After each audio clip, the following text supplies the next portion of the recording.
Pour démarrer mon élevage de vers de farine, j'ai pris une grande boîte en plastique. J'ai acheté, ou plutôt je me suis fait solder en date limite de commercialisation, c'est toujours bon à prendre, 4 boîtes d'apatonique vers de farine 125 cc, ce qui représente 200 vers environ. Donc c'est des vers bien sûr vivants.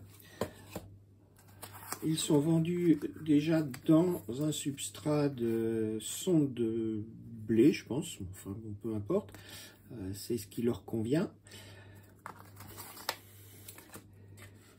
Et j'ai pris également une vieille boîte de fromage blanc que je mettrai dans un coin pour mettre à l'écart les vers qui me paraisseraient pas trop gaillards.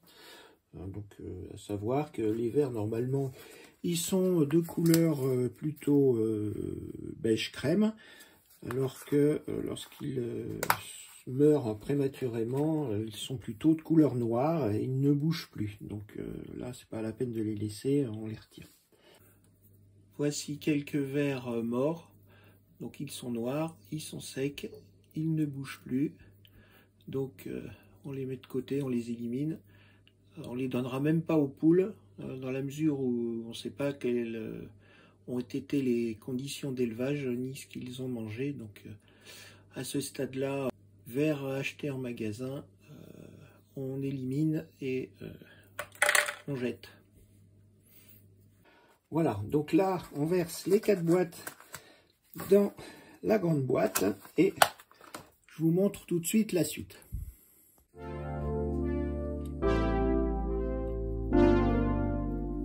Alors, il est important, bien que les vers vivent essentiellement dans de la matière sèche, il est important de leur mettre de la nourriture crue.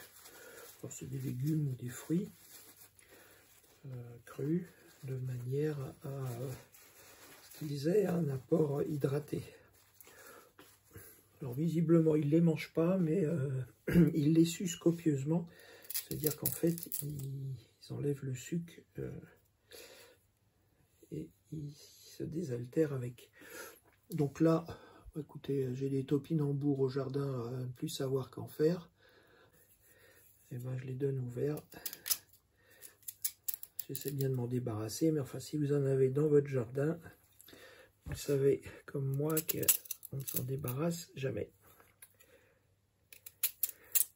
Voilà, sinon au niveau nourriture, donc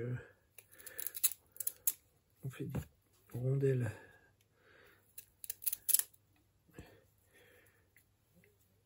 que l'on rajoute à la surface du substrat. Alors, sinon, question nourriture, bah, je donne au vers finalement ce que les poules ne mangent pas. Comme ça, il y a encore moins de pertes. Donc ça peut être des trognons de choux coupés en rondelles, des épluchures de pommes de terre.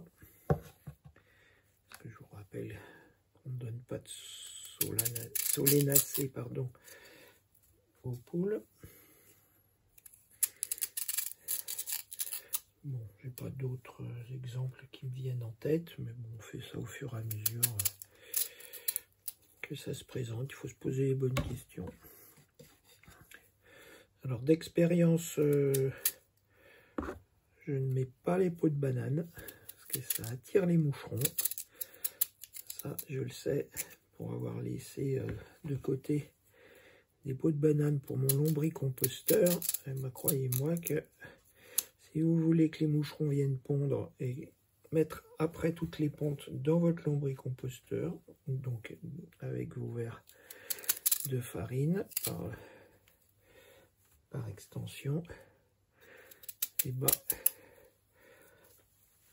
utilisez des pots de banane, vous verrez que vous ne serez pas déçus du voyage.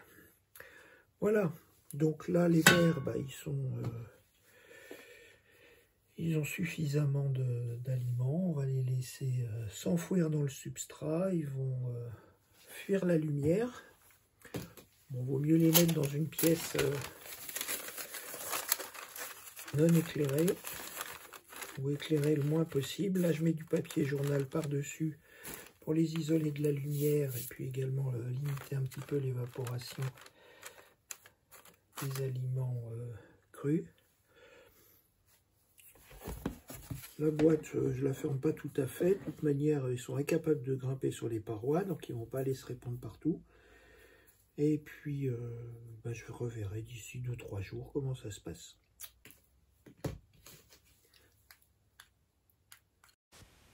Pour le bon développement, il faut assurer une chaleur constante entre 25 et 29 degrés.